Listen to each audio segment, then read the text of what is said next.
let us look at the broad policy. Education, public education, is the responsibility of the state. You pay taxes. You want to choose your own house, is your business. Your car is your own business. But education is the responsibility of the state. Now, the UMNO BN government has failed to the extent that the poor Malaysians, the poor Malays in the villages have to pay and borrow money, and have to actually pay back even before they are able to be comfortable. So, what do we do? Of course, Rafizi has some concerns here, because if we say we do away completely, you don't need to pay, we have to calculate how many billions does it cost. But let me say this as a matter of policy. PTPTN will be disbanded. We will ensure that new players coming to the scene will be given support by the government to have education that is free, except for those who can afford. If your income is more than 5,000 ringgit, it's reasonable for you to pay a small amount. Your income is 50,000 ringgit, you need to pay much more. But what happens to the existing PTPTN mechanism? Yeah.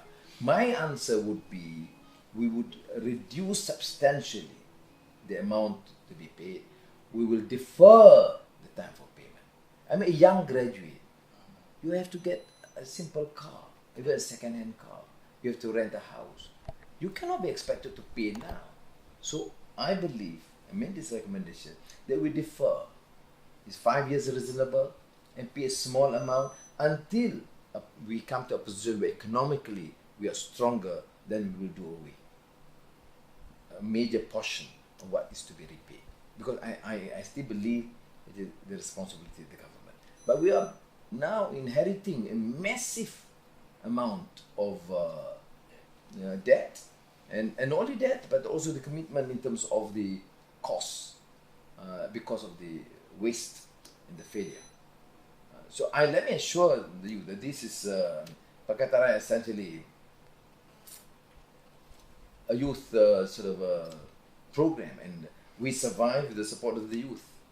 We craft buku jingga and crafted by the youth. So I think it's important that the youth understands this and give us the necessary support so that we can deal with issues, including the issue of PTPTN.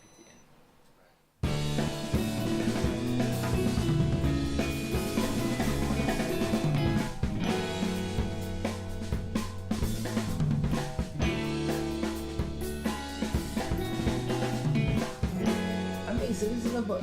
How can you have a government with 90 billion ringgit net income from petroleum, with 20 billion leakages due to corruption and waste, according to the Auditor General's report? How do we have a system whereby you impose the poor, both in terms of high cost of petroleum prices, electricity, and now education? I would say education and public health must be made available to all poor and lower income groups, regardless.